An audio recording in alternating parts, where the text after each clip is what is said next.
10 seconds, 10 entire seconds early. Welcome. I am not in my lovely Brooklyn apartment, and I am not by myself. We are in Mexico City in a hotel room, and this is Keaton Mansfield, and this is Lily Goldklang. Hey, everybody. And we are supposed to be in Nicaragua right now. So quite a wild story. Right now we are being held up in Mexico City. But what a great opportunity to talk to all of you. So hit the like button, hit the subscribe button, hit the notifications bell. If you can hit the notifications bell, that would be great. If you want to post this out, tweet this out, get this out everywhere. We can still talk. We have plenty of things to talk about. Tonight is going to be a little more smooth because Keaton will be writing the lives down. Click the pen, Keaton. Yeah, I got it. He'll be writing your super chats down. Keaton will be doing that. Lily will also be chiming in at various times to give her opinion. Sure. And Keaton will also be giving his opinion at various points. And so we're going to have just kind of an interesting conversation. So welcome, everybody. Hit the like button, hit the subscribe button, hit the notifications bell, and we're just going to have a chat. Now, Keaton, if the super chat comes in and it goes by too fast, you have to just put your hand here and scroll up.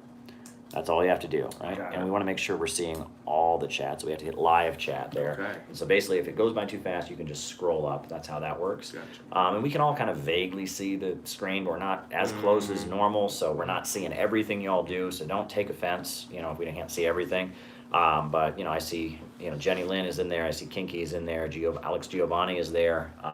We love you guys. And to everyone who has helped make this trip a reality, we want to thank you from the bottom of our hearts. Seriously, from the bottom of our hearts. There's no way this trip could have happened without the generous support of many, many people. And we are deeply happy about that. And I am confident that we will get to Nicaragua. So hit the like button, hit the subscribe button, hit the notifications bell, and we're going to tell you everything that happened. We're going to tell you how it went down, why we're in Mexico City, what's happening in Nicaragua, what's happening in world events. We're going to just break it all down for you. So it's going to be awesome. So here we go. So the first half of the show will just be us talking while Keaton writes your super chats down. After that, we'll do the roll call. I might have to get closer so we can call you all out as we see you because it'll be hard to see. Yeah. And then after that, we'll answer super chat questions until we're done. We're all a little bit tired. Since CPI walks around the world. Yes, indeed. Yes, indeed. But there we go. Our first super chat. Machaya, let's see. History of the communist being referred to as outside agitator. Yeah, all right. And there we go. And see, that's how it works, Keaton, and you'll just have to just do that, and we'll just pretend, you know what I mean? That'll be your assignment, right? Next time, Lily will do it, so that way it'll be a division of labor. Expect another stream like this in Nicaragua. Oh, yeah. Oh, and probably another one in Mexico. I mean, we're going to do another one. So anyway, second half of the show is answering your super chat questions. That's how we roll here. And plenty of unnamed Mexican water beverage, I want Montezuma's revenge. Yes. Can't drink this That's water. kind of racist. You shouldn't say that, Montezuma's revenge. It's like you told me it was called. It's interesting. So I'll just all right, but no, when it's quite interesting. So that's like an old Americanism. I don't know if people have heard that, but it's like, when Americans go to Mexico, they drink the water and it makes them ill, and people call it Montezuma's revenge. I'm sorry if that and wasn't it's funny because, I heard that when I was like a little kid. I went to visit my family in Texas, and, they were talking about going over the border and blah, blah, blah. And it was just, it's this thing. It's very funny that you bring that up. But anyway, I heard it again in Iran, right? Because the Iranians were like trying to show how hip they were to American slang, and they were like, and I remember my Iranian host was like, be sure to drink bottled water. You don't want to get Montezuma's revenge. I'm like, dang, that's good. That's good. He's like, well, I used to live in Texas, so there you go, and there you go. So, yeah, so there you go. But anyhow. Someone says drink the beer and you'll be fine. Yeah. Well, I don't drink, but yeah, there you go. But I don't know. I feel like before we get any farther, we need to get a Sandinista gang going in the comments. Yeah, Sandinista gang or something like that. Sandinista gang, FSLM. So gang. So here's what happened. All right. So in order to go, to Nicaragua, every airline has different rules, right? We were flying a certain airline. They had certain rules. Other airlines have different rules. But on top of that, they have different rules for different countries. So we got to the airport, and we had our COVID tests. We uploaded our COVID tests ahead of time. And when we got to the airport, one of the people in our party, who shall not be named out of respect, their COVID test was declared invalid because it was taken on Saturday. And they said that was too far beforehand. But we were okay because that person got another COVID test on Tuesday, and they brought their COVID test with them. And they had their COVID test with them, and they said, this is a COVID test that is recent enough, so this should be valid. And they said, oh, okay, you're good. We got on the plane, we arrived in Mexico City. We hung out for 2 hours. We went through Mexican customs, which doesn't make sense because we're just going straight away to Nicaragua. Why do we have to go through customs? We get all the way to the gate. We're there. We're at the gate. We're ready to go. Yep. We are about to board. And we walk up, and they give one of us a boarding pass, and then they give the other one of us a boarding pass. And they said no to the person. And we said, we have a COVID, and we showed the COVID test. They said, no, you can't do that. And so, we're not going to leave one of our parties stranded in the airport, right? For some of us, this is our first international trip, and so we're not going to leave, people stranded in the airport. That's not how we do things at the Center for Political Innovation. We care for and love the people that we associate with. I'm sure the other two of us could have just been like, sucks to be you, and abandoned them in the airport. We're not like that. We're not that kind of group. So, we have comradeship here. So, long story short, we all got a whole new COVID test. Right? It wasn't cheap either. I'm not going to say how much it cost, but rip off. We all got new COVID tests. And tomorrow we'll get the results of those COVID tests. And fingers crossed, we will be arriving in Nicaragua on Saturday morning, which actually, we'd rather be there right now, but, the election is on Sunday. We're there for the election, and the election is on Sunday. The aftermath of the election, there's expected to be protests from the opposition and stuff, and that's on Monday. So we'd rather be there now. We wish they could be there even longer, but, we won't completely miss the boat. And our good friends from Convo Couch, we understand, are arriving there momentarily. They're already on the plane from El Salvador to Managua, so that's really cool. Yep. The Convo Couch folks, another member of our delegation was coming from California. He had issues with his COVID test, and I've been in touch with various people, and many people suspect, and there's no way we can confirm that the airlines are cooperating with the U.S. government to try and basically keep solidarity activists from going to Nicaragua. Because so far we have heard from our contacts in Nicaragua that a number of international guests have been declined over this COVID test. It's on the most stupid technicality. Like, right. It's not that we have COVID. We had, all of us had a COVID test that was negative, and we had, it was just technicalities, and this is ridiculous. And this is a way they're keeping people, and Mexico had no problem with us coming to Mexico because we had everything we needed. But the airline, to go to Nicaragua. Then there's people taking another airline, completely different rules. Another airline, completely different rules, and you have to upload it, and it's just it's a game they're playing with people. They don't want people to go to Nicaragua, and they have for Nicaragua in particular, they have amped up the restrictions. Right, they are trying to keep people from being there because the U.S. government is going to declare the upcoming elections to be rigged. We know that. Right? They don't. They've already have. Yeah, they don't recognize the Sandinistas as a legitimate political party. They never have. Back in the 80s, when Ronald Reagan was arming the Contra terrorists that were, murdering people. Super chat. Yeah.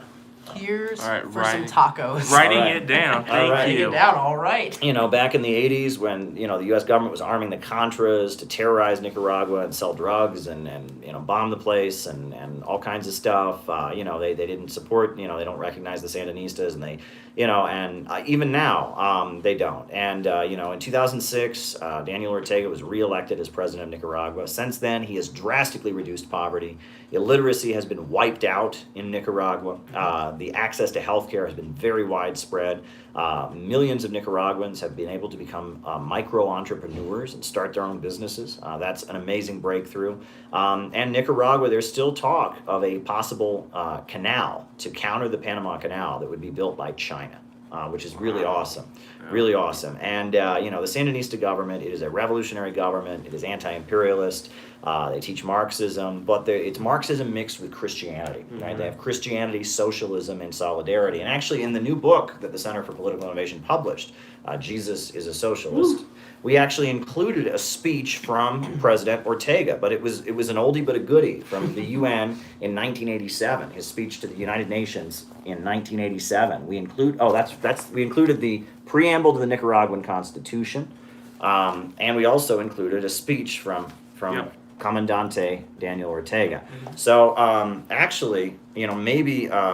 Lily, do you want to read the Nicaraguan, the preamble to the Nicaraguan Constitution? This is the actual Constitution of Nicaragua from 1987, the year I was born. This is what it says. Even with the liberals, they didn't overturn it? No, this is the Nicaraguan Constitution. Read the preamble. We, representatives of the people of Nicaragua, united in the Constituent National Assembly, invoking the struggles of our indigenous ancestors, the spirit of Central American unity, and the combative tradition of our people, who, inspired by the example of General Jose Dolores Estrada, Andres Castro, and Emmanuel Mangalo, destroyed the dominion of the foreign adventurers and defeated the North American intervention in the National War. The anti-interventionist actions of Benjamin Zeledon, the General of Free People, Augusto C. Sandino, father of the popular and anti-imperialist revolution, the heroic action of Rigoberto Lopez Perez, initiator of the beginning of the end of the dictatorship, the example of Carlos Fonseca, the greatest perpetuator of Sandino's legacy, founder of the Sandinista National Liberation Front and leader of the revolution, the generations of heroes and martyrs who forged and carried forward the liberation struggle for national independence. In the name of the Nicaraguan people, all democratic, patriotic, and revolutionary parties and organizations of Nicaragua, its men and women, its workers and peasants, its glorious youth, its heroic mothers, those Christians who, inspired by their belief in God, have joined and committed themselves to the struggle for the liberation of the oppressed, its patriotic intellectuals, and all those who, through their productive work, contribute to the defense of the homeland. Those who offer their lives in fighting against imperialist aggression to guarantee happiness for new generations. For the institutionalization of the achievements of the revolution and the establishment of a new society that eliminates all forms of exploitation and achieves economic, political, and social equality among Nicaraguans and absolute respect for human rights. For the homeland, for the revolution, for the unity of the nation, and for peace, we promulgate the following political constitution of the Republic of Nicaragua. Yeah, isn't that an amazing preamble? That is an amazing preamble. We made a point of reprinting it in our book along with the speech from Daniel Ortega. So, but just so you know, for those who maybe didn't hear, your super chats are being written down. He's writing them down. We've seen a lot of them come in, and we appreciate all the support from our friends. Thank you guys so much. We are going to try to do as much social media as we can. We're not even in Nicaragua yet due to technicalities, but we're already social media streaming because the revolution does not stop. It does not stop. The Center for Political Innovation, I just want to go over some of what we've done in the last year. I'm going to take care of that. Got it. So in the last year, we convened a gathering that took place in Pennsylvania. That's where the Saxton Lectures were given. That was 8 classes going over our Marxist view of the city-building tendency, the basics of Marxism, imperialism, etc. And at that event, we launched the John Brown Volunteers, which is a full-time outreach team that has been on the streets of New York City every single day. Every single day, they have been on the streets promoting socialism, with buttons that say cancel student debt, with buttons that say bring the troops home. On top of that, they have done outreach. They've gotten books out. We've distributed copies of Gaddafi's Green Book with our introduction exposing the war in Libya and the U.S. interventionist policies there. And we've been out every day practically. This team has been out there on the streets. That's one thing that we have done. Then we had our California conference, and a conference in the state of California. And it was just as big as our conference in Pennsylvania. Great folks were there, friends and allies. My good friend Ramiro Funes, who made a documentary about Nicaragua and Nicaragua Against Empire, he was there. The folks from the Convo Couch, Craig Pasta and Fiorella, they were both there from the Convo Couch. And a lot of really great friends, a lot of people from this online community who we've never met were there, and we got to spend time with them, and it was really awesome.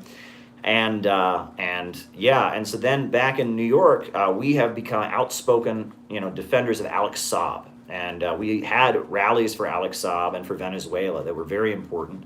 So much so that our rally that we had in New York City for Alex Saab was actually name dropped by Nicolas Maduro. Yep. And we have the video of that with subtitles. I'm going to be editing that and uploading it as soon as I can. But somebody was nice enough to put the subtitles to when Maduro mentioned our demonstration. So we're going to put that video up there.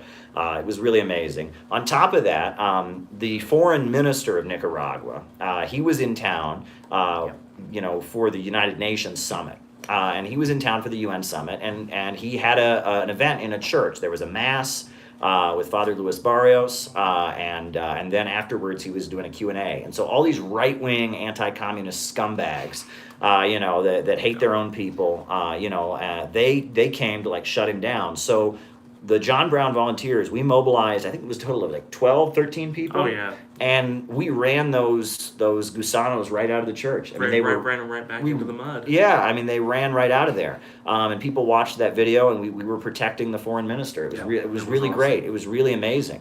It's also funny. Yeah. It was funny. To At one watch point, them just flounder. Yeah, one of this lady, she just started shouting at one point. I guess she didn't have any more argument. She said, "Victim, victim, victim." Right, she'd fit in with a synthetic laugh. Exactly, That's what right, they the should start victim doing. complex. It's a Yeah, victim. Right, there you go. Yeah, that's that. There you go.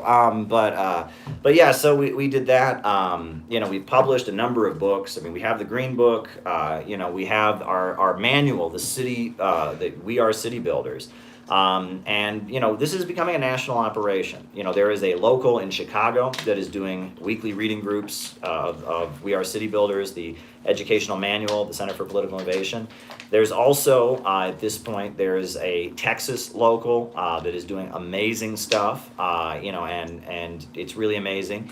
We have our New York City local activity, I don't know if folks saw, but there was an article on Telesur about Alex Saab, and they used our graphic on there. The Telesur, the international TV network, used our graphic that we've made for the Alex Saab thing. And the number of posters that have gone up in support of Alex Saab is massive. You're getting that down, of course, working right? on it. There you go. Right. So anyway, the posters we've done for Alex Saab are massive. In Washington, D.C., there are a number of posters that have gone up for Alex Saab. In Texas, there are posters that have gone up for Alex Saab. And thank you everyone who's sending us super chats. I know Keaton's writing them down, and he's doing the best he can. And I see him coming in, and posters have gone up all over New York City for Alex Saab. Posters have gone up in many parts of the country, Minnesota, California. Posters have gone up for Alex Saab. People are becoming aware of this case. We are doing some amazing work. And it's very, very exciting. It's very, very exciting. And we stand in solidarity not just with Latin America. We stand in solidarity with the people of Iran and their struggle against imperialism. We've had web conferences with actual Iranian students, where we've engaged with them. That's been very, very important. And Keaton here is actually regularly appearing on Press TV at this point. He's a regular Press TV commentator. He gives commentary on international events. You should check out his YouTube channel. We've had many street meetings about socialism in New York City, where people, they get on the microphone and they speak up about socialism. It's been really, really amazing stuff. We're doing great stuff, and we're not going to stop. We are not going to stop. And if you don't like what we're doing, why don't you do your own thing? Seriously, I'm kind of spoofing that. If you don't like it here, why don't you move to another? If you don't like what we're doing, why don't you go do something else? Why don't you form your own party? Yeah, right. Yeah. No, seriously. I am totally done. I'm totally done. Waiting for the permission of some boomer who runs some decaying old cult to tell me that I'm allowed to do this. If I was still part of one of these decaying ML groups, we would never do so much. We have done so much. We have barely any resources, barely any funding.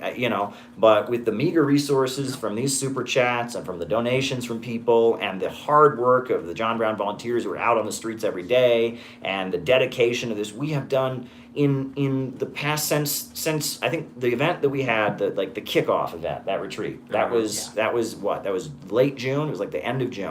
Since the end of June, we have done more, I think, than many communist groups have done in 10 years. You're not wrong. Okay, and we're not naming names. We're not being hostile here. We are. It is unbelievable what we are doing, right? And we have a clear program. We have our 4-point economic program. Rebuild the United States economically. A mass jobs program to rebuild the United States of America. We see how Joe Biden offered something like that and completely sold it out. But we want a real reconstruction of the United States, high-speed railway, new universities and schools, complete accessible Wi-Fi in every corner of the United States, a high-tech reinvention of the United States. That's step one. Step two would be public control of our natural resources so that the people of this country can benefit from the natural wealth of the country. Step three would be public control of banking, so credit is assigned strategically to ensure ongoing economic growth. And step four would be, at that point, we would call for an economic bill of rights, like Roosevelt called for. The right to a job, the right to housing, the right to education. That's our 4-point economic plan. I think you forgot the fifth. Let's go, Brandon. Oh. Let's go, Brandon. Right. And the fifth is let go, Brandon. But in addition to that, we have this program for Fusion City, right? And Fusion City, right? This vision that in order to defeat climate change, What? Yeah, in order to defeat climate change, that last super chat looks like incoherent to me. But, Okay. but we appreciate it regardless. Thank you. Fusion City, the idea that in order to solve the problem of climate change, we need to build one international facility, a huge facility that is centered in the United States, dedicated to fusion energy and getting beyond fossil fuels. And then the last thing is the Sandino-Zapata economic corridor. This idea that in order to stop the wave of mass migration from Honduras and Guatemala and other countries, we need economic development of Central America and the United States, Mexico, China, and Nicaragua, all teaming together in one economic development project. For some cervezas, he wrote.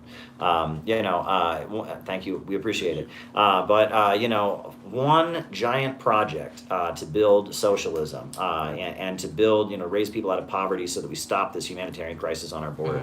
And one thing it's not just an idea either. I mean, it's been promoted on international television. We have articles up on the website about it being aired on international television. The idea of Fusion City. This isn't just something in our head we talk about online. This is something that has been actively promoted.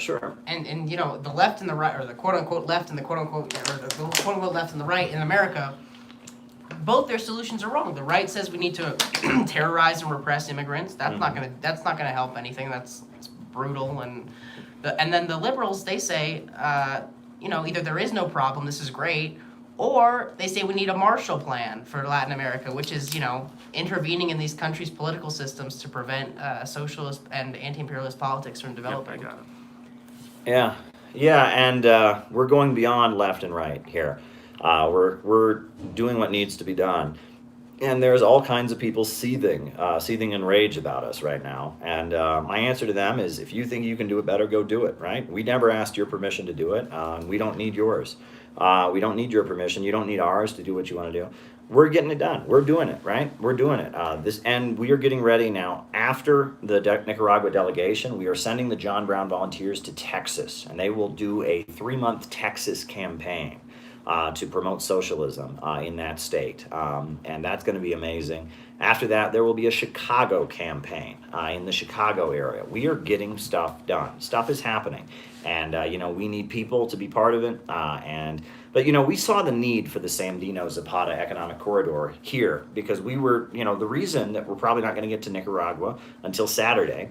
The reason for that is because of the fact that there are so few flights to Nicaragua. And a lot of that has to do with the sanctions they put on it, right? That they've sanctioned airlines and they make it difficult. The House just passed a new round, so it's going to get worse. Yeah, but, imagine if we could just get on a high-speed train, right? Wouldn't that be amazing? If we could just, we went to Los Angeles, we got on a high-speed train, 2-3 hours later, we were in Managua. Yeah. That would be amazing. And it wouldn't just be amazing because it'd be easier for us to travel. It would mean huge amounts of economic opportunity for people all throughout Mexico, for people all throughout Honduras, Guatemala, El Salvador. I mean, imagine, and that's one of the things. That's what brings people to have a better life, right? So there's a whole thing, right? They say if you give a man fish, he'll eat for a day. If you teach a man fish, he'll eat for his whole life. If you light a man a fire, he'll be warm for a few hours. If you light a man on fire, he'll be warm for his whole life. You never heard that before. But haven't heard the main thing is, if you want to help people economically, give them access. Caleb, someone in the chat wants to know your pronouns. Okay, write it down.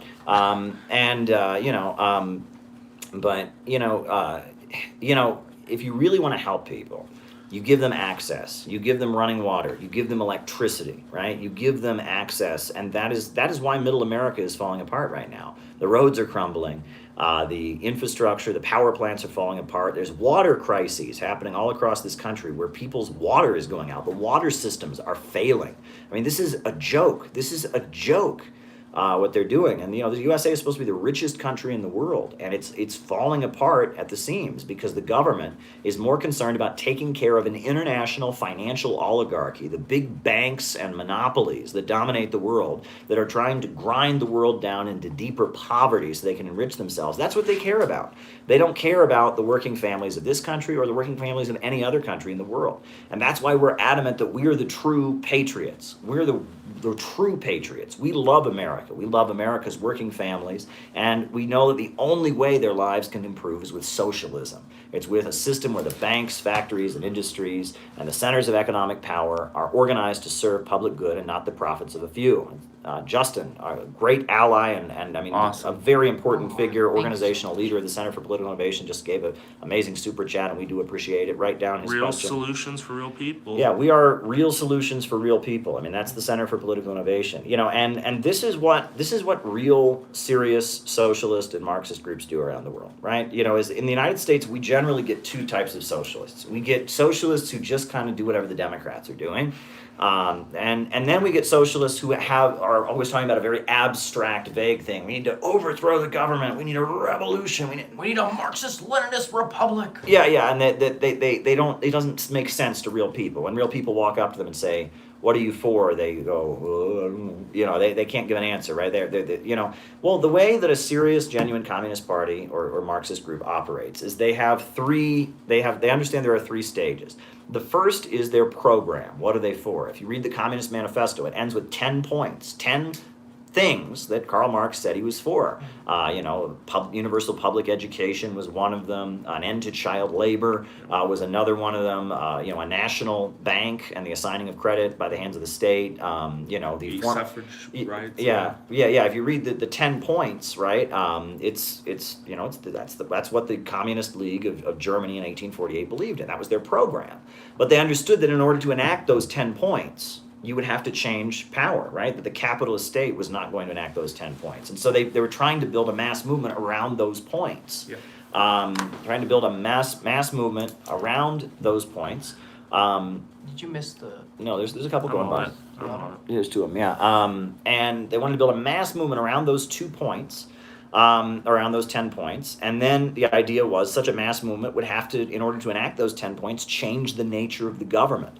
A new kind of government would have to come in, right? You couldn't, enact those 10 points with a capitalist government. So you'd have to change the nature of the police and the military and the intelligence agencies, and all that would have to change. Leadership of the proletariat, you can then have socialism. It's 3 stages. These are 3 distinct stages. And the first point is building a united front around a real program that people can actually say enacted. I'll never forget, it was one time I was at a party. It was years ago. I was at a party in Cleveland, and I was hanging out with some Maoists, and we were at a party, and there was this woman who was hanging out with the Maoists, and her husband was a biker. He was just this right-wing biker. And so the biker friends were downstairs, and the Maoist communists were upstairs. And the Maoist communists were really into selling their newspaper. So one of these old Maoist communists went downstairs and sold his newspaper to the bikers. And I will never forget that he's walking around, and later I was upstairs, and one of these biker women was smoking her cigarette. She's like, "That communist guy was trying to sell me his newspaper downstairs. He was trying to sell me his newspaper downstairs." And so I asked him, "What's your position on the smoking ban in Cleveland?" And he didn't have an answer for me. And I said, what kind of political party are you? That's like the biggest issue in our city right now. And you're representing a political party and you don't have an answer about what the smoking ban? Because that was the biggest issue in Cleveland, was the smoking ban in the bars, right? And some people said it was a violation of the workers' rights of the employees to inhale secondhand smoke. Some people said it was a violation of the property rights of the store owners. And some people said, well, what about the working people that want to just relax and smoke a cigarette? And it was a big issue, right? And of course, this Maoist communist group had no position on it. What are they going to say about it? Because they're not relevant. Oh, yeah, yeah. You know, our position on the cigarettes is officially so protracted people's wars surround the cities. right. Surround the cities, right. And then we'll talk about cigarettes. Right. No. It's much more nuanced than that. For the cigarette ban, first you have to understand how the Soviet Union became revisionist after the secret speech. Right. Of course, the secret speech it changed the economic system, and it changed everything. You know. Right, and I mean, it's just, you know, it's like when these groups just talk about this vague, abstract stuff, it doesn't really help. But then you have the other extreme where there's groups that it's just, hey, whatever AOC is doing, whatever the Squad is doing, whatever the sellout Sanders is doing, whatever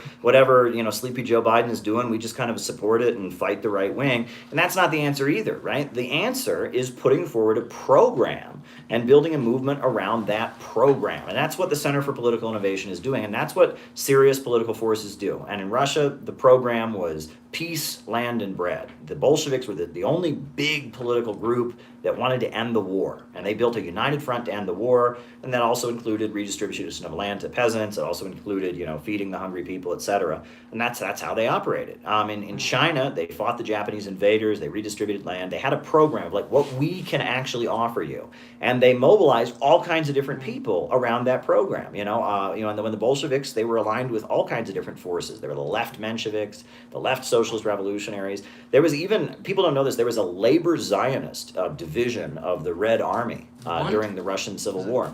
The Bund is different. The Bund were not Zionists. They were just, it was socialists for Jews, socialism for Jews only. But there was actually labor Zionists, like socialist pro-Israel folks, who they agreed with the Bolsheviks. They wanted to end the war. They wanted to fight the White Army, and they built a united front, right? And that's the idea: is you build a united front. You reach out and you find common ground with all kinds of different people who don't agree with you around a specific program. That's what we're trying to do. We have a program at the Center for Political Innovation, and we don't pretend we're a political party, and that's really important, right? If we were to go around LARPing like, oh, we're a party, look at us, we're the People's Formation for the fourth iteration of the Revolutionary Vanguard, the fourth aspiration, right. The fourth international, the fourth. Yeah, that would be a joke, right? That would be a joke, because working people, they go to vote, and there's two parties, the Democrats and the Republicans, and none of the third parties at this point have mass support. And so if you're going to form a fourth or fifth party, right? You're not even going to join the Green Party. You're not even going to join the, one of the third parties. You're going to form a fourth communist party. You're just a joke at that point. You're not relevant, right?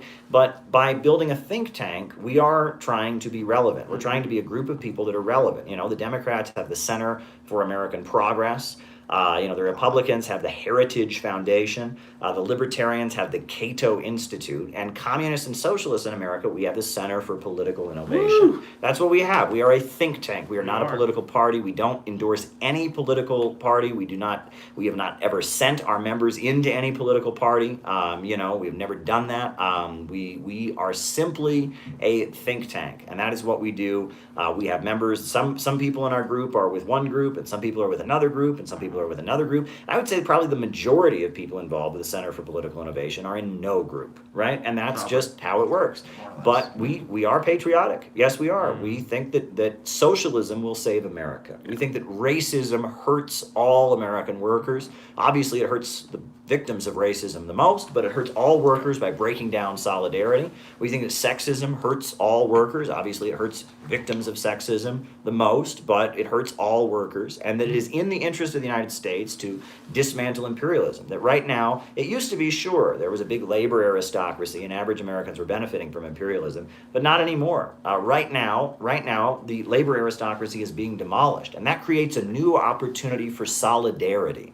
There's a new opportunity for solidarity, for working people that are losing their jobs and homes to realize that the working people around the world, in Nicaragua or in China or in Iran or in Venezuela or in Russia or in Belarus, that they're not the enemy, right? And that the enemy is the big multinational corporations and bankers, right? And that is what our job is. We are the true populists. We are the true We are the true anti-imperialists, right? We are the true populists. We are the true patriots. We are the true advocates for the working class. And if you're a socialist, you need to get in your mind, you need to get past this idea that average Americans are the enemy, because they are not the enemy. The enemy is the ruling class. And our job is to be the tribunes of the people, the fighters for average Americans. That's what our job is. Yep. We should be fighting for average Americans. We should be advocating in their interests and showing them that imperialism is not to their benefit. And if you just want to be woke and feel like you're better than average Americans because they're all racist, you're missing the point. Socialism, Marxism, Leninism, whatever, is not it's not abstract ideology. It's a tool to serve the people. That's really what we're trying to do. So many people have it in their heads. It's like they're ideologues. It's just this thing in their head, but it's not. It doesn't actually have any basis in reality. Yeah. CPI rising. Yes, CPI is rising. We are rising. We are rising, and we are not going to stop. And we're going to keep going. And look, we're here in Mexico City. And this is, we're hopefully Saturday morning we'll be in Nicaragua on the streets of the people to stand against the new sanctions the U.S. government is imposing to, show the election, and that this is legitimate. Look, the polls are coming out. 71% of the people in Nicaragua are supporting the Sandinistas at this point. So to call it 74%. Yeah, so to call it a fraudulent, to say when they win, which they will, I mean, there's a chance, you never know, but it looks like they're going to win. But when they win, to say that that's somehow fraudulent is absolutely ridiculous, But then to say that the U.S. elections are fraudulent, where you've got Bernie Sanders pushing out of having popular support and getting pushed out of the election. Right. Yeah. Now, it's also important to note, though, that there is this opposition party that gets a lot of press. They're called the Democratic Restoration Party. And the reason that they are not participating in the elections is they didn't register in time. They purposely registered after the deadline to force the government into a position where, Yeah, they didn't register. They didn't turn in their registration on time. And so because of that, they were not allowed to participate. And then they made a big thing, we've been banned, and they do this. This is a game that they play, right? And it's just like in Venezuela. They know they can't win. They know not they can't, but they know it's pretty unlikely that they're going to win, so they're going to have to resort to these underhanded tactics. Right. So I just wanted to get that out there. And that like one of the major opposition figures, she owns media. She's like an heiress to a media corporation. Okay. And she has received millions of dollars from the U.S. government. And so they said, that's foreign meddling. You're not allowed to run. If you get millions of dollars from the American government, you can't run in our elections, right? Your opposition, you need to pick somebody else to run, not somebody who's been bankrolled, who owns a huge media company and gets bankrolled. Could you imagine if we had that here in the United States? If they always say we're complaining about Russian meddling. Imagine that Donald Trump had received, billions of dollars in contributions from Putin, and on top of that, he owned CNN. Do you think we would stand for that? Well, if you ask Hillary Clinton, that's what happened. Yeah, right. But and it's like we're mad that allegedly some Facebook ads were purchased or something ridiculous like that. But here, this woman who is bankrolled by the United States to millions of dollars, owns a major TV network basically, and then they said no, you can't run in the elections you can't do that, right? Yep. And after the last election that happened in Nicaragua in 2018, there was rioting all over the country, and a lot of it wasn't even political. It was just narco gangs. It was just drug gangs. They were just paying these drug gangs to go out and burn things and blow people up, and it was awful. And 75 people died in the capital of Managua after the last election. It was very bloody. So we're going, and we're going to be there. And it's important that we're there as Americans. You know what I mean? It's important that we're there because we know where that rioting came from. Okay? It didn't come from the people of Nicaragua. The people of Nicaragua, according to the World Happiness Index, they have seen the greatest increase of any country in the world in happiness since 2016. Okay, so it didn't come from the people of Nicaragua, the people who have seen their living standard go up and all that. That rioting, it was people being paid by the U.S. government. It was stupid hipster rich kids who were mad, because they saw on Instagram that if only we had free market capitalism, Nicaragua would be as rich as the United States. As if they should look at Honduras, they should look at Guatemala, they should look at Haiti and see what free market capitalism has to offer. They don't represent the broad masses of people.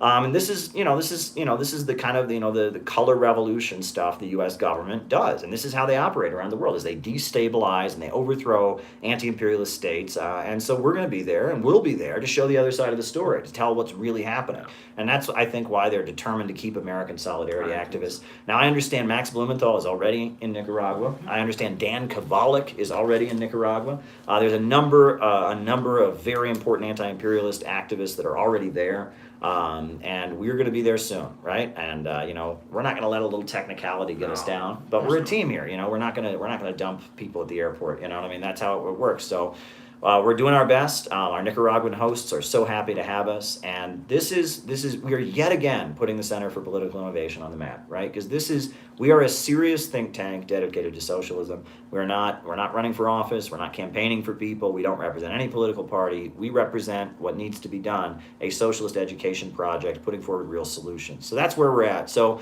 if Lily and Keaton want to say anything else, they're welcome to. And then we'll do the roll call, and I think I'll have to get up there to read it out. And I think we can take turns reading the names out or something. And then we'll answer your super chat questions, and hopefully we'll be back tomorrow. Sound good? Yeah, that sounds good. All right.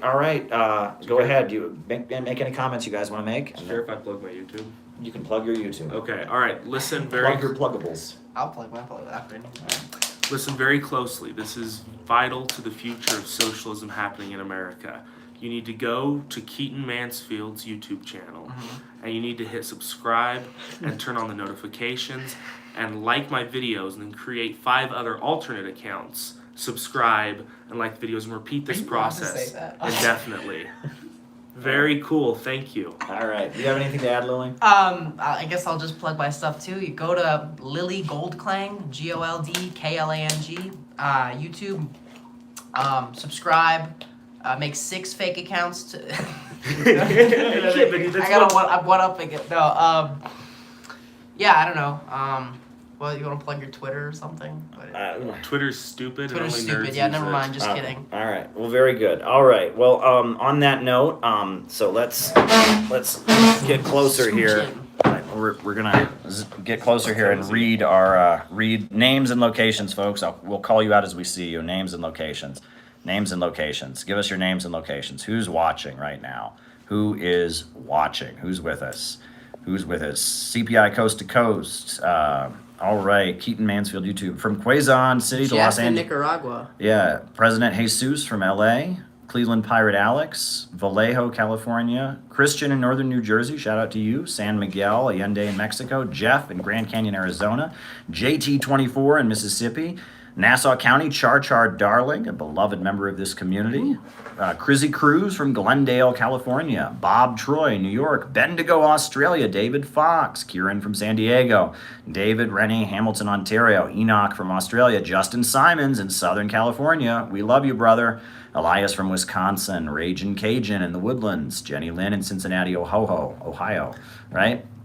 Windy City, that's Chicago. West Virginia. Joey staying and holding down the fort. We love you, Joey. Love you, Joey. You're doing great stuff. Maple in Chapel Hill. Shia from Montreal. Joshua Tree, California. Kinky, very beloved member of this community. Right. Mindanao in Texas, says Olympia Logic. Welcome. Well, there you go. Richard in Tacoma, Seattle. Connor Koch, Aziz, Sydney, Springfield, Missouri. Lucas in England? Lucas in England. Valen in Richmond. Leo from Puebla. Ben from Denver.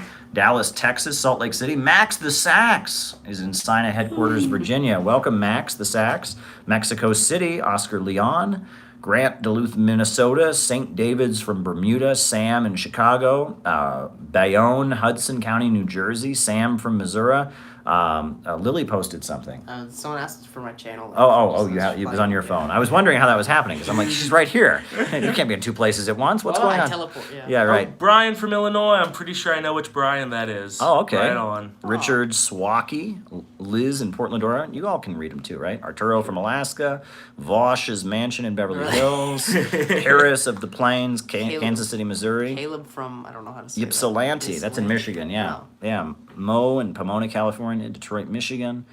Keaton Mansfield is, what? Wait, what the? Oh, wow, this is eerie. Dylan Small is with us, great friend of this community. Judas USA, mad Marxist, right? Enoch from Australia. Dregs Desire. There you go.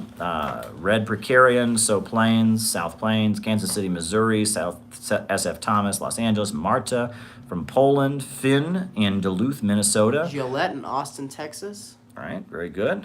Reese from Adelaide, Australia, Cleveland Pirate Alex, Dan Keating from New Jersey. Space communists under Joe Sims' bed. Bum, bum, bum. Uh-oh. Seattle, Grant, Duluth, Minnesota, Northern California, Nick in California, Boulder, Colorado, Nicaraguan democracy protester in Langley, Virginia. Ba-dum-bum.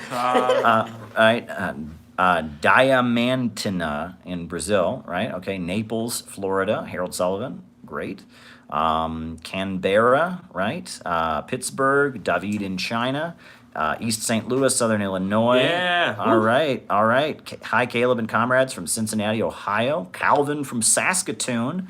Patrick from Rhode Island. Finn from Duluth. There we go, folks. There we go. I think that's our roll call. I'll put us back up on the stand. And now, all right, hit me with the super chats. You want me to hit you with them?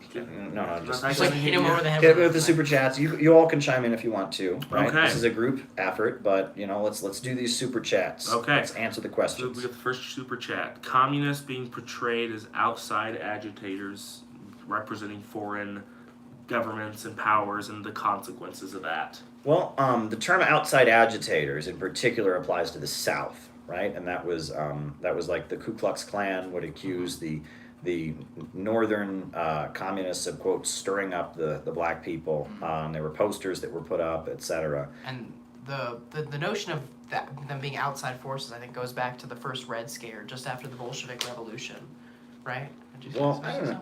Well, I mean, the term outside agitators is like a civil rights era term, but the notion that they're foreign agents or something like that. But it is true that, like, okay, so, like, that in the early 20th century, a lot of the immigrants, the labor movement, was, largely it was in industrial workers, a lot of whom were recent immigrants from Eastern Europe, from Italy, from Ireland. And so there was a large immigrant influence, and then there was that divide, right? The socialist, Lenin talks about imperialism and the split in socialism. You had the labor aristocracy, the more reformist labor leaders tended to be non-immigrant, whereas it was the lower and deeper masses that Lenin said to organize. They were the ones that were more oriented toward the Communist Party. So when the Communist Party started, there were a lot of foreign-born folks in it because they were more exploited on the job, and they, as a result, had more of a revolutionary sentiment. But at the end of the day, this is a right-wing lie that the idea is that we're agents of a foreign power, or something like that, and that's why it's important that we be patriots, right? Because that is a point of confusion. We're writing down that other super chat, and that's what these folks don't get. That when I was in college, I remember someone said to me, I said I was a communist, and someone said, "Are you from this country?" And I said, "No, I come make socialist revolution in the United States." It was just like, it was a dumb, but it's like, to most people, they think that communism is just completely, so it's very important that we make clear we don't hate the country, we don't want to destroy it, right? I mean, that's an important thing. But during the McCarthy witch hunts, you had that, right? You had the Palmer raids, what you were talking about, the first Red Scare, where they deported all kinds of, labor leaders and anti-imperialists and Marxists who were sympathetic to the Bolshevik Revolution. Woodrow Wilson's humanist values. And Emma Goldman was deported during that. The famous anarchist Emma Goldman was deported. It was one of that's actually where J. Edgar Hoover, that's the FBI guy, that's where his career started. He was a congressional librarian, and he was a congressional librarian who just was very good at, like, giving scary, like, the commies are... The commies are under your bed, and they're going to eat your children in the middle of the night. And that's how the FBI was created, came out of the first Red Scare. And so, this is a thing. What's interesting is the stereotype has changed. At one point, in like the 1860s, it was German Americans that were the stereotype for communists. Right? Interesting. It was the communists were German Americans, and then later it became Irish Americans that were the stereotype. Really? The no Irish need apply. And then in the 20s and 30s, the association became Jews. You know what I mean? And I'll never forget years ago when Glenn Beck before he was on Fox, when he was on CNN. right? He was talking about how dangerous the immigrants are, and he's like, do you know how many Marxist-Leninist groups there are among the immigrants? I mean, these Latinos, there's so many Marxist-Leninist sect, you know. I remember, playing up the idea we should be, we got to build a wall along the border to keep out all the community. So it's like a reverse East German border wall. Yeah, there you go. But no, I do remember, though, in 2006, I don't know if folks remember, but there was a huge upsurge of immigrant protests in 2006 in response to the Chuck Schumer bill. Schumer's anti-immigrant bill. Yeah, Chuck Schumer, who's now the big Democrat, he put forward this anti-immigrant bill. And so all across the United States, I was a senior in high school, all across the United States, there were all these like immigrant, protests that were taking place, like even in like Ohio where I was from and all this. And I remember, I was a senior in high school, I went to some of those demonstrations with some communists, and I was surprised at how open to communism some of these immigrant workers were. When they found out, they're communists, because in Mexico, being a communist is not, it's in the labor, if you're in the labor movement, it's expected there'll be some communists, and Che Guevara is respected, Of course. And so it was interesting. I remember how like they would hear communists in the United States. Wow, they were surprised, but they're, and it's true that and people that come from and people that are in more exploited situations, people that come from countries that don't have you got it, all right, people that don't come from countries that don't have the extreme Red Scare, they're going to be more open to this. But at the end of the day, we are just as American as apple pie, right? We want to make the country. We want to make the country a better place. We are against imperialism. We are against racism. We obviously want the country to be refounded on new foundations. That's what we want. Well, who's really anti-American is the people who their loyalty is to international banks and international. Yeah, right. Organization, the world finance, and imperialism. Yeah, imperialism. IMF, World Bank, all of them. Yeah, imperialism is truly un-American. So, that's our position. But yeah, there's a whole history of that. But anyway, let's do the next super chat question. Oh, I just want to write this one down. Right, we'll do the time warp again. I'm still thinking about Rocky Horror Picture Show. That's like 5 lives ago. But there you go. I'm thinking. I've been thinking about it. Yeah. All right, good party trick to give it. Rockefeller and NAFTA, and the influence that it has had on imperialism in Mexico. Oh, well, before NAFTA, Mexico was growing its own food. Mexican people had been growing their own food since long before Christopher Columbus came to the United States. With NAFTA, American agribusiness was able to come in there and, with subsidies and such, put out of business all the Mexican farmers. And a lot of the people coming to the United States are people who would have been working on their own farm, and now they don't have a farm. And I actually, this came up in my debate with Destiny Stephen Bennell, because he tried to insist, Mexico's really benefited from NAFTA. And it's like, who are you kidding? Look at Mexico since NAFTA. Living standards have been going down. But look at this graph. The lines goes up, right? Right, and but yeah, NAFTA is the North American Free Trade Agreement. It was brought to you by Bill Clinton, the Clinton administration. And it's funny because a lot of times the excuses people make for Democrats is they'll say, well, wait till their second term. That's when they do it well.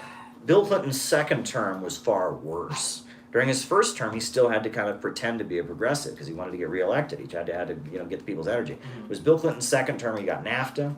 It's Bill Clinton's second term where you got the Anti-Terrorism and Effective Death Penalty Act, which is a real crackdown. Makes it and is like a really repressive law. It was his second term that he got a blowjob too. Oh, there you go. It's the second term when he bombed Yugoslavia and destroyed Yugoslavia, and so it's actually the second terms of Democrats tend to be worse. Now in the Obama administration, it was a little bit other way around because there was a fight between the Hillary Clinton State Department and like the soft power CIA apparatus, and I think that that Biden and John Kerry and Obama were from a little bit of a different school than the Hillary Clinton State Department, and there was like some push and pull, and there was some fighting there, so it was a little bit different. But Clinton's second term was a nightmare, and so there you go. Lily, tell the story about what made Bill talk to Hillary. Right. Okay, so I read this. Apparently, so after the Lewinsky affair, Hillary Clinton did not talk to Bill Clinton for almost a year.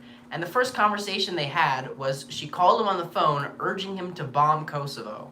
That was the first conversation they had. That was what repaired their relationship, I guess. Boy, was so. It's kind of psychotic a little bit.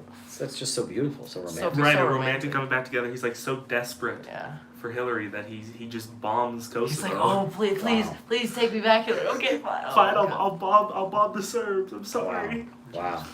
That is something special. What's our next super chat? Next super chat. is tacos. We got sent money to buy some tacos. All right. Well, we will use that. Yes. And we do appreciate all the support we're getting, and we will keep doing this work. We are not giving up, right? Now, this Texas campaign we're doing will end with an event in Texas. We don't know the details of that event yet. It may be a public event. It may be a private event, invitation only. We don't know exactly the details. Obviously, we'll have the team on the ground, but, we are going to continue doing stuff. We have a couple other books in the works right now. I'm working on a book, as you all are aware. We are also in the process, we have acquired permission to publish, I guess I don't want to get into specifics about it, right? I don't want to give away our secrets, right? You'll know soon enough, but there's a very important leader, a very important communist leader around the world. And he wrote some stuff exposing the synthetic left in the final years of his life. He wrote some beautiful stuff saying exactly what we say about MK Ultra and all of that. Oh, we got approval for it? We have full permission. Nice. We have been given full permission to publish it, right? We have full permission.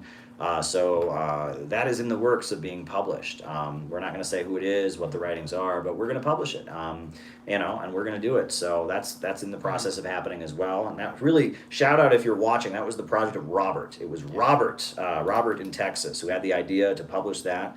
And we're going to do it. And he's forwarding that project. And that's the whole thing about the Center for Political Innovation. We want to publish as many books as we possibly can, right? We want to have as many conferences as we can. We are not playing this game. We're not here to tell people you can't. We're here to tell you you can. You have an idea of something we can do and all of that. We can't do everything, obviously, within reason. And there are certain red lines we can't cross and all that. We want to, flood the United States with anti-imperialist, socialist, messages. That's what we want to do. We are not about suppressing people and silencing people. So there you go. All right, you ready for the next one? I'm ready for the next one. A brief overview of the People's/Populist Party of the late 1800s. Sure. So as you all are aware, the Republican Party, when it began, was a revolutionary party. And I'm not exaggerating there. The name Republican came from the Spring of Nations in 1848, right? That was the Republicans, the people for the Republic. The French Revolution was to demand a republic, right? And it was considered they were a revolutionary party. They were fighting for the working class. They were against slavery. The abolition of slavery was their central thesis. And it was a coalition. And in that coalition, you had the labor movement, labor unions. You had a lot of small farmers who were against slavery. They were called free soilers. And you also had the northern industrial capitalists that didn't like slavery because they were competing with the slave economy, etc.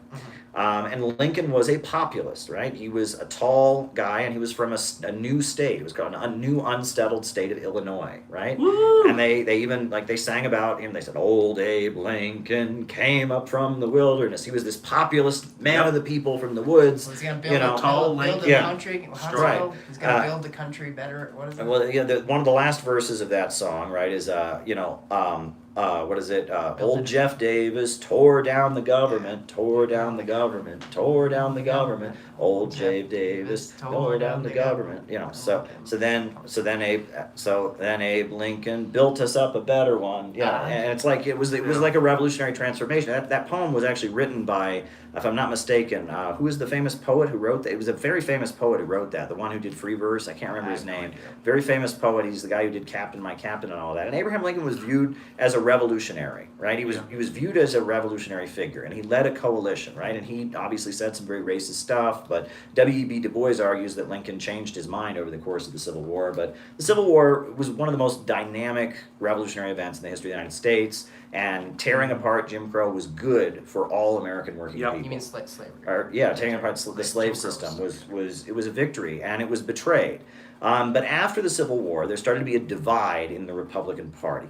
And there were the people in the Republican Party that still believed, Walt Whitman, that's correct. The people in the Republican Party who still believed in fighting against slavery and fighting against the big banks and monopolies that benefited from slavery, they were basically forced out of the Republican Party.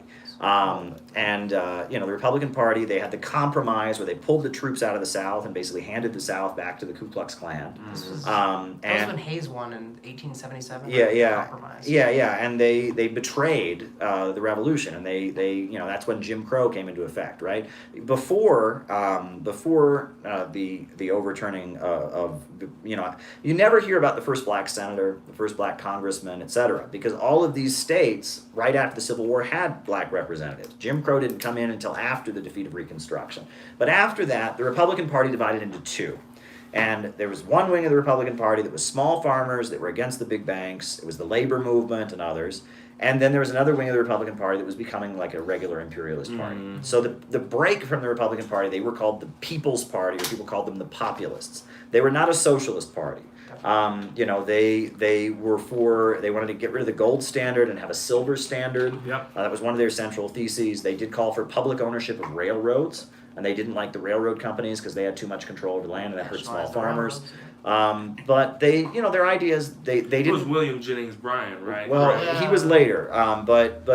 So the idea of the Populist Party was that basically they didn't talk about capitalists and workers. They talked about producers and consumers. There's the producing class who creates the wealth. There's the consuming class. Sounds like But Kennedy. the producer is the consumer. Well, it's the takers, right? There's this class that just gets rich off everybody else as So well. more be like the exploiters. Right, and there were Marxists in the Populist Party, right? And there, Daniel De Leon, was associated with it, and there were various Marxists that were in the People's Party, but it divided. And but the main thing was that racism. They didn't know at first they were anti-racist. At first, the People's Party was an anti-racist party. It said that that racism was a tool of the bosses or something, but gradually racism began to be more popular in the People's Party. As the People's Party became more and more racist, it became closer to the Democrats, because the Democrats' big talking point was that they hated the Republicans. They were the party of Lincoln. They were giving jobs to black people that could go to white people, etc. And the Democrats were the racist party. So as racism seeped into the populism of the People's Party, it became less and less revolutionary, obviously, because you can't be a revolutionary if you're advocating racism. So then William Jennings Bryan was the figure who brought the People's Party into the Democratic Party. And he was the Democratic nominee for president. He lost, but he was someone associated with the People's Party who brought them into the Democrats. And he was a racist. He was a racist and all of that. And William Jennings Bryan, and that's really the demise of the People's Party. But Marxists have always said the problem with the People's Party is they weren't a working class organization. It was an organization of small farmers, small business owners. It had a vague message, but it was not a scientific Marxist. They weren't fighting for the working man, for the working class, right? And that the Socialist Party of Eugene Debs came later, and that was a much more explicitly socialist formation that had a clearer program. But that was the People's Party, and it's important, right? And I would argue that in a lot of ways, you could argue that anti-imperialist countries around the world are kind of a mixture. They're a lot of them are straight up Marxist and socialist countries, but a lot of them are closer in their ideology to the People's Party. In Iran, they're not Marxists at all. No, of course not. Yeah, they make clear, they say not capitalism but Islam. Right. And in Russia, they very much they stopped being communists a long time ago. But it's it's formed. We're for the people. We have a government that fights for the people against the big monopolies. And so it's like this stuff is important. And again, you're not doing your job. And this is one thing I always urge people to do. If you walk around, like when you're a child, right? It's like you learn your colors, like that is red, that is blue, that is green, right? You learn your fruits, that is an orange, that is an apple, that is a carrot, or that's a vegetable. But but like that's not real politics. No. And a lot of communists, what they do is they walk around and like, that is a communist, that is not a communist. That is not a communist. That is a communist. They think they're doing their job by doing that. You're not doing your job. Yeah, by all doing not communists are the same in their eyes. Yeah, and it's ridiculous, right? I mean, and that's their analysis. And it's like, and it's like, no, like there are real class forces in the world today. There's imperialism and there is anti-imperialism, and that's the way it goes. Yeah. You ready for the next one? I'm ready for the next one. All right. What is the possibility of Tulsi running as a Republican for the next election? She's not a Republican. But running as a Republican. I don't know. And then Kamala... She would have to join the Republican first, so... And then Kamala assuming the presidency. Oh. That's pretty likely. Oh. Well, the thing is, though, Kamala Harris is so unlikable. God, she's a bitch. Well, that's why they said assuming, not being elected. It's like, she is really unlikable, right? And that, they've tried their hardest, with the K Hive, and like, hey, seriously, does anyone know anyone in the K Hive? Like, get on top of my book already. Can I get some hate for my Kamala Harris book already? Seriously, I wrote a whole book about her. So like, K Hive, can you get on top of that, please? The K Hive is real. I thought it was just a it must be. I swear, I wrote a whole book about her that was reviewed in international newspapers and sold hundreds of copies, but they've never gone after me. So I don't think this K Hive is real. But Kamala Harris is very unlikable. So to get Kamala Harris elected, I think would be extremely difficult. And that the reason Tulsi Gabbard took aim at her, I maintain, is because there are many people within the Pentagon and within even within the Democratic Party and the Republican Party who are very afraid of that regime change agenda that we saw with the Hillary Clinton State Department, and that Kamala Harris represents that dangerous current, right? And I get into the psychology of all of it, and the Kamala Harris book is very important. And honestly, one of the things I've noticed that I've talked about in my Kamala Harris book, that is, I just keep seeing this pattern, is that, okay, so Kamala Harris, right? Her father, is an academic. Her mother was a cancer researcher. They divorced when she was very young. Kamala Harris loves her mother. She hates her father, right? And Kamala Harris, just hates her father and loves her mother. And then she became a vicious prosecutor, right? That put people, mainly men, in jail. And she destroyed people's lives, and she was desperate to put people in jail. And she was sadistic, putting the parents of children who are truant from school in jail, drug offenders. Her office was constantly being condemned in California for concealing evidence to try and convict people. She tried to put an innocent man to death and concealed. I mean, she was just vicious, right? And if you look at the way she talks about her mother endlessly, she does not acknowledge her father from Jamaica. And her father has denounced her, right? Very interesting. Now, Amy Klobuchar, another prominent politician, also a prosecutor who was vicious, who put people in jail, who had this gang expert, it was called, that used to scare the crap out of jurors. They didn't know anything about the case, but he'd get up there and scare them with stories of gangs, and they would convict people. Vicious, cruel, sadistic woman, Amy Klobuchar. Well, same story, right? Her mother and father divorced. Her father was an alcoholic who was violent and abusive to the mother. Marxist? No, but was violent and abusive. So she, supports the mother, is angry with the father, didn't speak to the father for years until he, got into recovery or whatever.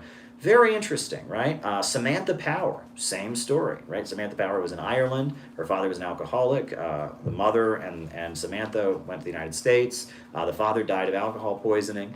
And Samantha Power, she's not a prosecutor in the courtroom, but she's spent her life building the case for war, primarily against countries that are led by anti-imperialist strong men. Right? And that there's this weird psychology where it's like women who have been harmed by their fathers, right? Have seen their mothers victimized by their fathers. They develop this desire to punish and take revenge. And that is very much a part of Kamala Harris's psychology. And I've noticed that that pattern. I keep noticing, not just among political figures, but there are people in my life that I realize that is a big part of it, and that it's that destructive impulse. The world was unfair to them, so they want to take revenge. That's Kamala Harris. With this revenge mentality, they think they're the ones in control, but it's not. They're being played because of their psychology is they're very vulnerable to being played by the top people who are really pulling the strings or whatever. I mean, if you look at Kamala Harris, there is no other politician who talks about their own childhood as much as Kamala Harris does. She had T-shirts with her 10-year-old self on it. She's like, that little girl was me.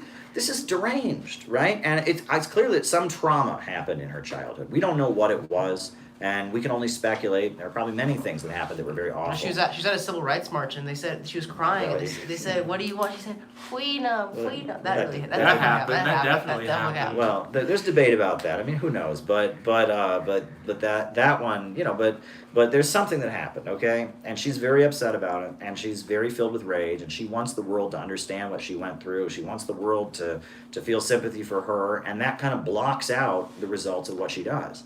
You know what I mean? It's just, it doesn't matter, right? Other people are just kind of background noise in her demented drive to make the world understand how much she has suffered. She's a very, very, very, very dangerous person, Kamala Harris. And that's the Hillary Clinton State Department seems to cultivate that kind of mindset. So, I was excited about Tulsi Gabbard. I mean, obviously she's disappointed me in some ways. I mean, just like all of them have, and but there you go. So, ready for the next one? Yeah, I'm ready for the next one. The juvenile attacks and the results showing the true colors of these leftists on the internet. Yeah. I mean, that speaks for itself, doesn't it? I think it does. We're here. I mean, did they think we were going to stop? We were going to, someone wrote a statement about us and we were going to go, oh, God. Oh, my God. But we can't go to Nicaragua now. Some guy made a statement on a website. Oh, God, we can't. Turn back. Yeah, it wasn't too violent. Like when CPUSA was sitting in the airport across from us. Oh wait, they weren't. Yeah, right. There you go. Well, I will add, just to throw this out there, since this is all out there. That event that we were at with the Nicaraguan foreign minister, where we there was a special call to protect the Nicaraguan foreign minister. We brought as many people as we possibly could. I mean, you came down from Boston for it. Yep. I mean, Dakota came up from Pennsylvania for it. I mean, we packed that church full of people. We got the gang together. The Communist Party refused to attend because we were there. Mm-hmm. And when I asked them about it, they pretended like they had no idea what was going on. Yeah, because we were there. They're more worried about being in the same room as somebody who's been canceled on Twitter than they are about actually standing in solidarity with Nicaragua. I mean, that is a fact. We have screenshots. We can prove this to you. But we know where it's coming from. It's coming from the three people. And that's the thing. We're not against, we want to be clear, okay? As much as people want to make it sound like CPI and the Communist Party are at odds, there was an unfortunate statement that was made by Joe Sims, and that was deeply unfortunate. But we know for a fact that statement was made because 3 individuals who we will not name, 3 individuals have been relentlessly pressuring and demanding that Joe Sims made that statement, right? There was something that happened back in June, okay, that there was some confusion about. And these people have not let this die. Since June, they have done nothing. July. Since July, they have done nothing but talk about this minor, irrelevant incident. They have not let this die. There's a gang of 3. All right? Now, I would hate to be there right now. I know some stuff about them, and I'm giggling right now because there's some stuff that's going to happen, and it has nothing to do with us, but they are going to be, whatever, that's on them, and shit, man, I'm just a guy. I can't do that much, I'm sitting here in a hotel room in Mexico, and, shit, man, stuff happens, and, we can't say too much about it, and we're not going to, and that's the thing, we want to get beyond this petty internet stuff, look, there is going to, I guarantee you, a person watching this, there is something that you and I vehemently disagree about. There is something that I think. There's something that I think that you think the exact opposite. And when you find out what I think about it, it will make you mad. All right? And that's for everybody. There are no 2 people that will agree on everything. The problem with the internet and with Twitter is that it maximizes those disagreements. It tries to highlight those disagreements. It tries to bring those disagreements out because you get engagement. You know how many followers I gained in the week since all this drama has gone on? It's been great for my social media, but it's like that's me and him too. All of a sudden we got all these followers because we're fighting with people.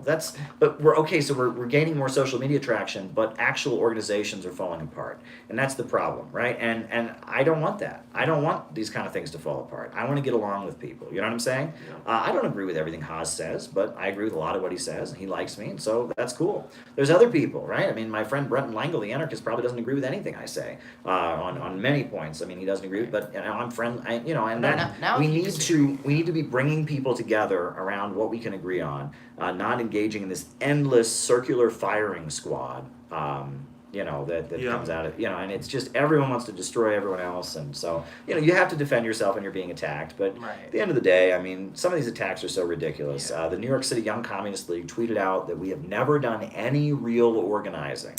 Any, right? We just went over everything we've done in the last 6 months. Never have we done any Never. real ever nothing. We've just been sitting in this hotel the past year. Yeah, right. I mean, it's just, and they say this, and it's like, and then there's no like retraction. We tweet links below of like everything we've done. No retraction, no apology. And then their comeback is we're the Center for Political Imitation. What does that even mean? I don't know. What kind of insult is that? What are we imitating? Them? I mean, imitating politics? We know they're watching though. So for the three individuals, you know who you are, who are watching this. Hi. We're fully aware of your existence. We know your names and we know just about everything about you, and time is limited.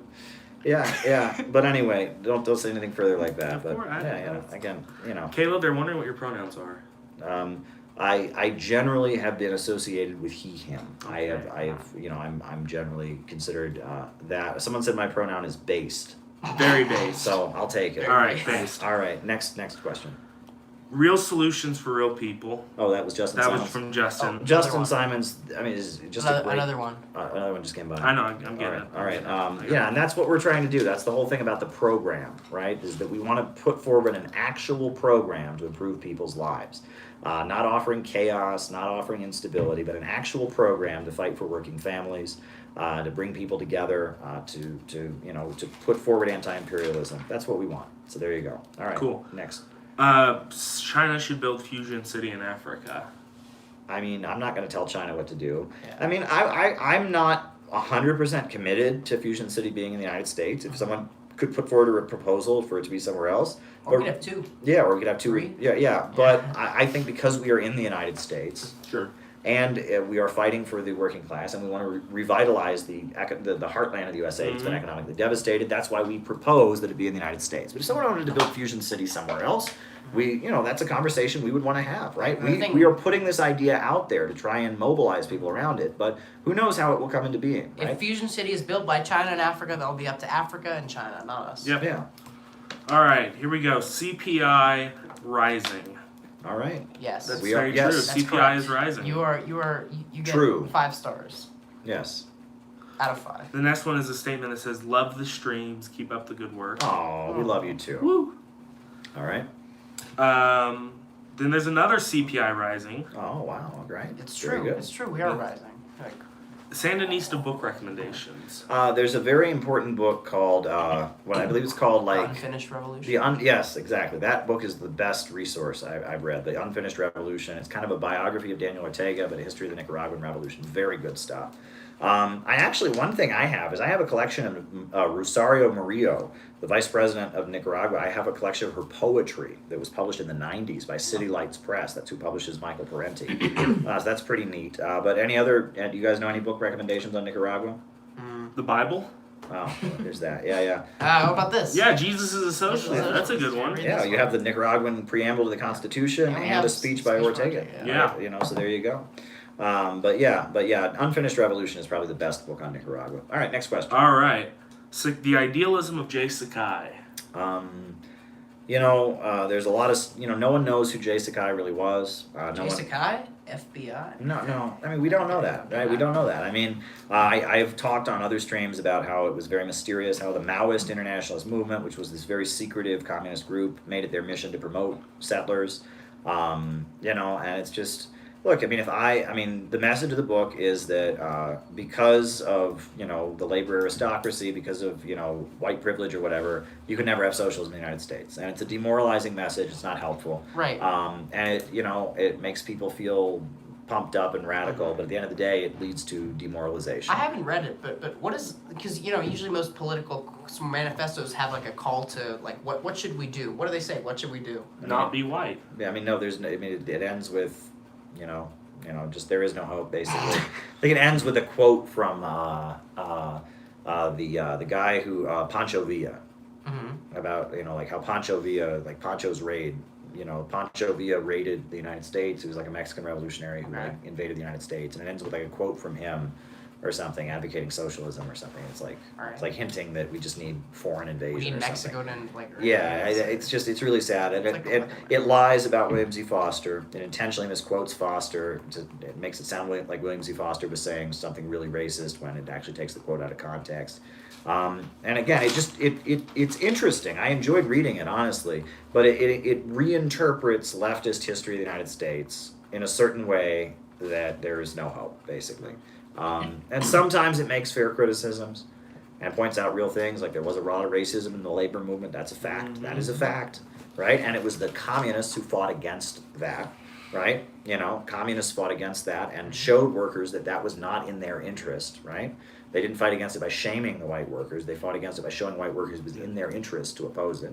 But yeah, there was a lot of racism in the labor movement. That's factual. There's other things that it gets into, but yeah. So there you go. All right, next question. Okay.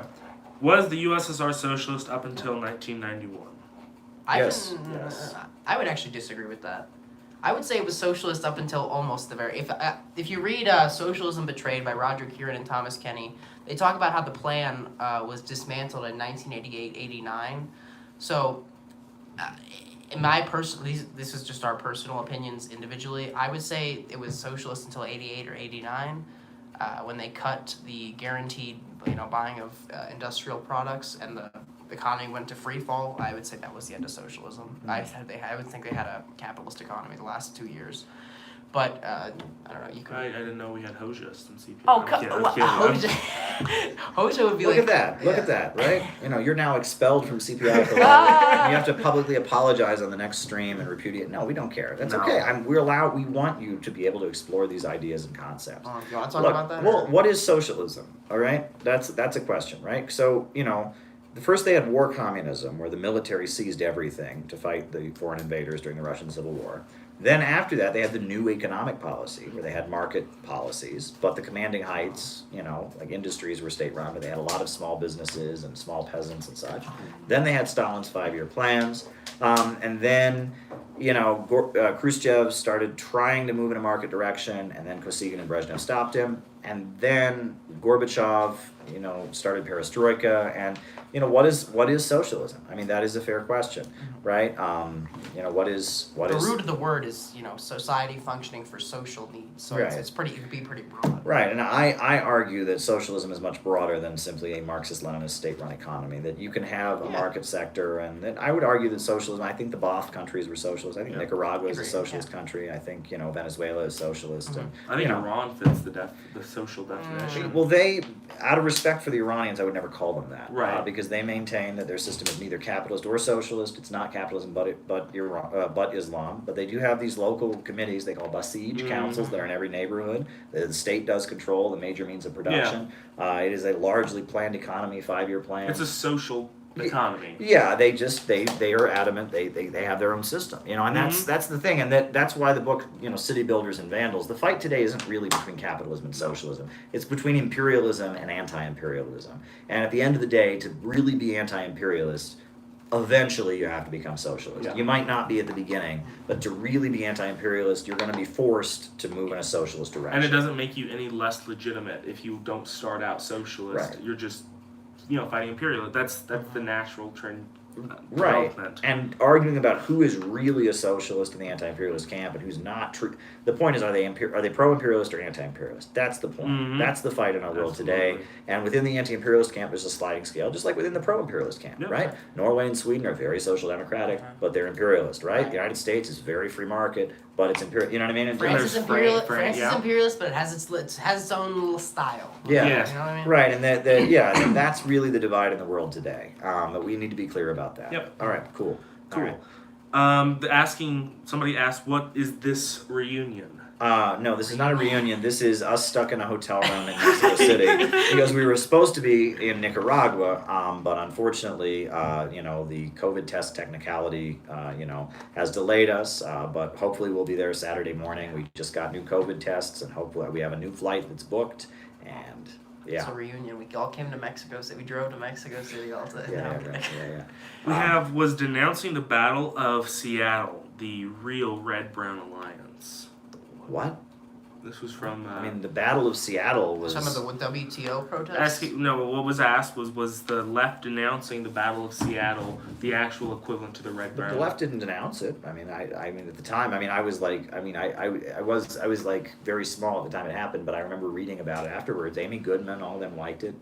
right? It was considered to be a good thing. I think there were some people on the left that were criticizing the anti-globalization movement, arguing it was protectionist or something. So, That was something like some of the Trotskyist groups said, well, this is protectionism, and but I mean, the anti-globalization protest, that was and a lot of it was like liberal, anarcho, Sorosy kind of stuff. People dressed up as sea turtles, and and sick of the turtles. But I mean, there was labor. The biggest protest was called the labor movement. It was the labor unions mobilized against the WTO, and then there was some black bloc anarchists that smashed some Starbucks or something. Were there like Ron Paul? Well, I guess Ron Paul, like John Birch type, whatever. Well, the labor unions, sometimes they will get people that are on the right, kind of, that will support them, around like protectionism. But it was largely a left wing thing, and that was before 9/11. That was before you still had Marxist groups. There was a Workers' World Party member who died as a result of that demonstration. Not directly as a result of it. His name was Key Martin. And he was a guy who did video production. The Workers' World Party used to have something called the People's Video Network, and it was like on local access cable. It was like a TV show they made. This guy Key Martin, like, he's the guy who made it happen, basically. And he was at the Battle of Seattle filming it, and he was shot by a rubber bullet. We have a correction. We have a correction on that one. Yeah. Would the left today deny? Absolutely. Yeah, but anyways, let me finish about Key Martin. But yeah, Key Martin, he was shot by a rubber bullet, and he started having blood clots, and like about a year later he died. It wasn't directly. I mean, the rubber bullet injuries certainly contributed to his death. I mean, it wasn't the direct cause. But yeah, I mean, would the left today denounce it? I think they would. Yeah. I think they absolutely would. Well, we all know that anyone who criticizes something like the World Trade Organization is anti-Semitic. Yeah. Right? Well, you hate people around the world. You don't want to trade with them. Like, what's your problem? No, but that's what they claim, right? The World Trade Organization is code for Jew. Right? Yeah, because all the liberals believe I mean, that Jews control the world. Right. I mean, as a Jewish person, I can confirm. Yeah. It's just But if you, I mean, it's like I've had people say that because I use the phrase international banker. Because I denounce big banks and corporations. The IMF doesn't exist, Caleb. The IMF does not exist. So, I guess it was a huge Nazbol gathering. Conspiracy. Yeah. It was and they wanted jobs for American workers. Which is basically just settler colonialism. Yeah, I mean, they might as well join the KKK if you want jobs for American workers. And sure, many of the people at the demonstration were not white, but, that doesn't ever seem to be. Yeah, but no, they're just, the self-hating. Right, yeah. So clearly it was a big, huge Nazbol white supremacist gathering. I mean, this is so ridiculous. And the funny thing is, it was largely anarchist, actually. Yeah. It was the Seattle, the Eugene, Oregon is kind of the home to a lot of anarchists. I think 90s anarchists, they wouldn't be PC enough for today's anarchists. Yeah. There you go. All right, we got more tacos. More Received tacos. another donation for tacos. All right, well All right. Ay, da, da, da, da. Isn't that like the national song in Mexico or something? I don't know. Never heard that. Okay. I've heard it many times. What are the similarities between Lincoln and Juarez in their struggles against the French and the Confederates? I don't know. I'm not familiar enough with Juarez to give a good answer to that question. I apologize. I wish I could give you a good answer. Every so often I'll get a question where I can't make that statement. Right. All right.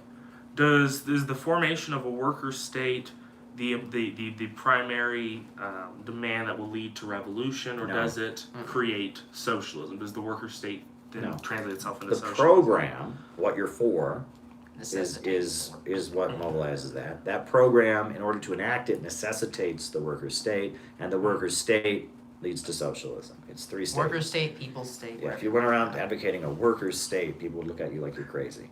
Right? I don't know. It's in the movie. You've ever seen? It's like we like democracy, but you like people. People's democracy. Right. Yeah. There's a movie. What is it called? There's a movie called Dr.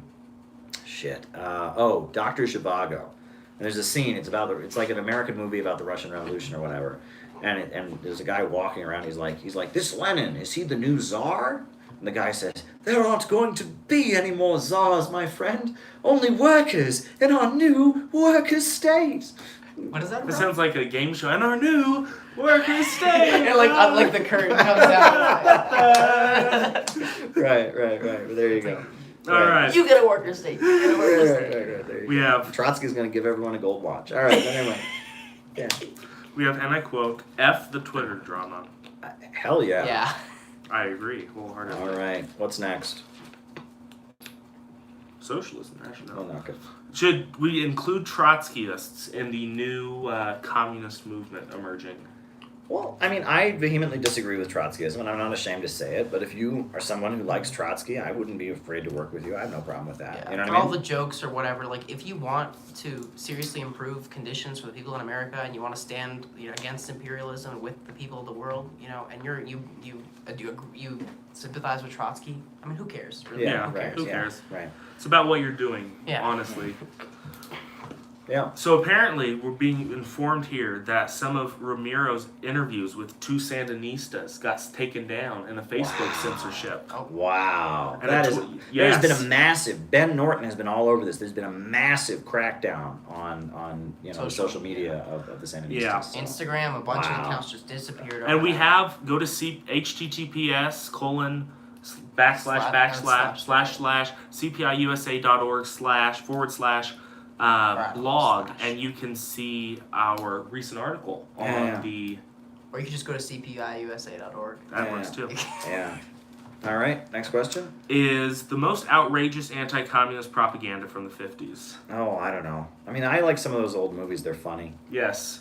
They're just funny, right? I don't know. There's the one where it's like, where I think there's the one where the dad is like, he's like in the house, and then there's like a knock on the door, and they open the door, and there's some guy in a uniform. He's like, "I'm here to collect your daughter for the Young Pioneers camp." And the father's like, "But she's my daughter. She can't go." And then she walks down the stairs, and she's got her eyes like this, and she's like, "It's my duty to the party, Father. Father, Don't get in our way." And it's like that. Well, That that's was awesome. We need that again. We need Goddamn. That was pretty Caleb fun. shows up. We're here for the retreat. We need you to take your to retreat. Right. Yeah. That was a They great come out one. with their eyes like. We have from the Red Precarian. We have the national anthem of Mexico, I guess, but most of it's in Spanish. Okay. So unless you want to take a stab I at it. can read it if you want. Oh, I can't see. Oh. Ay, canta no. No, Lores. Right. The song is called Solito Lindo. I can't believe it may be originally from Spain. Mexicanos al grito del guerra. That's the song of Mexico, I guess. Oh, okay. Yeah, no, that's a song that's always associated with Mexico. When those Latin American workers were marching and protesting, they sang that, and it's just a song associated with Mexico. I don't know why, but I have there a you go. super chat for us. All right. Our COVID tests have come in. Oh, I just got the email. Our All COVID right. tests have Good. been submitted to us. very good. Excellent. Very nice. We'll upload them to the website immediately. Hopefully that. Hard to believe we got those this morning. And that is our last COVID. Our last COVID. Yeah. All right. Well, we will submit them immediately, and then we will go to the airport tomorrow and make sure we're going to be on that You flight. betcha. Because I didn't come all the way to Mexico City to sit in a hotel room. As much as I love talking to all of you, and I do love all of you from the bottom of my heart, we're headed to Nicaragua to stand with the people of Nicaragua against imperialism. So we wish you all the best. Should we say it together? Well, why don't we, that might be weird if we're all No. chanting it together, but why don't we do sections of it? So I'll start out. Okay. You know it, right? You Yeah. all know it. Yeah. Right, I okay. know. Oh, okay. Well, then you won't. Revisionist. Then Lily and I I will know. do I it. reject Maoism. All right. Oh, you're- All right. Very good. All right. A new upsurge in the struggle against U.S. imperialism is now emerging throughout the world. Ever since World War II, U.S. imperialism and its followers have been continuously launching wars of aggression. But the people of various countries have been continuously waging revolutionary wars to defeat their aggression. While the danger of a new world war still exists, And the people of all countries must get prepared. Revolution is the main trend in the world today. Thank you, guys.